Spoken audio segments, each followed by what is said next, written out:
So Derek, firstly, from Tuesday night, do you look at a team and a squad now that seems to have what it takes to put up a fight to stay in this league? Yeah, I mean, I look at it, I've always been in for 3 games now. We've had 2 draws and a defeat. And, from the squad, we've tried to, change it about a bit. And what I've seen, from the ones that have played, they've had that fighting spirit. They've had to show that in, the last 3 games they've played in. And, come Tuesday night against Bolton Wanderers, they did that in abundance. And they're unfortunate not to have, taken the maximum points.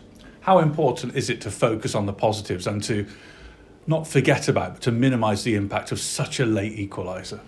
Yeah, I mean, really disappointing because, you get to so late in the game. You don't allow Bolton Wanderers to have many opportunities in the game. I thought they started the game well, Bolton Wanderers, 15-20 minutes. But other than that, they passed the ball in areas where we were quite happy for them to have the ball. And they didn't really, break us down.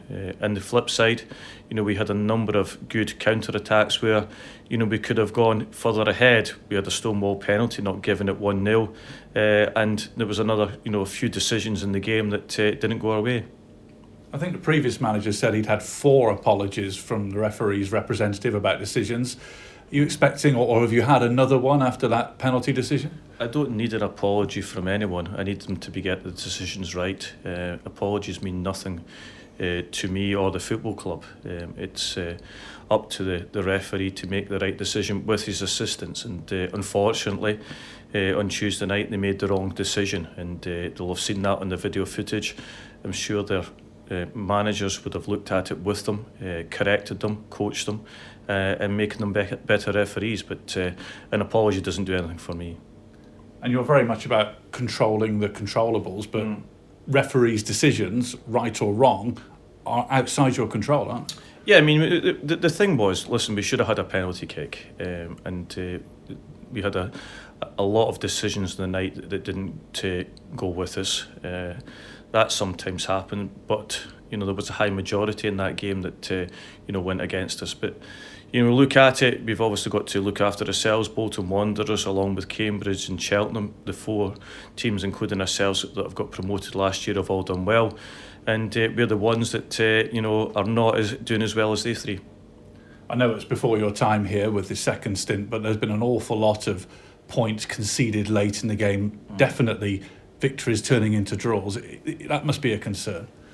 Yeah, I mean, I haven't looked at that as yet because I don't really look at the past, because obviously work in a different way, and I just want to concentrate on what I can do for the next 10 games to try and get us into a position where we're in League One next year. We've got a lot of tough games to come. The easy games have gone past, and the tough games have still to come. And the first of those tough big games is Cheltenham at home at the weekend.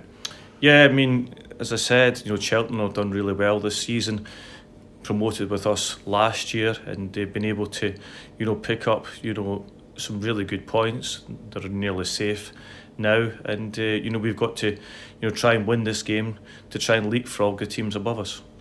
Do you see it at all as a mini league, certainly between yourselves, Wimbledon and Fleetwood Town, that whoever wins that mini league of 3 clubs is likely or possibly will stay up? I think that there's more clubs involved than that, below us as well. I think that there's still clubs below us that are involved in the fight to get out the relegation zone. There might be one more club that comes into it, might be highly unlikely, but there is still a few clubs that can get to safety. We talked last week about the importance of wins, and that was really shown on Tuesday night, wasn't it? Because that 3 points that disappeared in the last 30 seconds would have taken you out of the drop zone. Yeah, it would have. It would have, allowed us to, jump above 2 teams, and that's what we were looking to do. We've had, a tough run of fixtures away to Bolton and away to Plymouth Argyle, followed by, Ipswich Town. Bolton had won the last 7 games at home, and we went there, and stopped them making it an 8th. On to individuals, a couple of names sort of leap out from the first couple of games of you being here, certainly Plymouth and Bolton. Connolly and Phillips, a player you know well, seems to be thriving now you're back. Yeah, I mean, Adam Phillips and Connolly both can run, and they both can, take the ball for a run as well. They're both athletic, they both have an eye for goal, and I think that, both of them, have done really well in the last few games. Is there a sense of freedom for someone like Adam Phillips? I think last season you certainly gave him that freedom to express himself. Yeah, I mean, it's important that you understand the player, and as I always said last year, he might give the ball away more than most, but there is times that he'll find a killer pass that opens up a defence and we score a goal. And he did that a number of times the other night, where he set up chances out of nothing. He set up the goal for Cole Stockton because of that, and he is going to be a big player for us. You lost a couple of players through injury on Tuesday night, Wildig and Bennett. How are they? Yeah, I mean, we're just assessing them today, and then tomorrow to look to Saturday's game.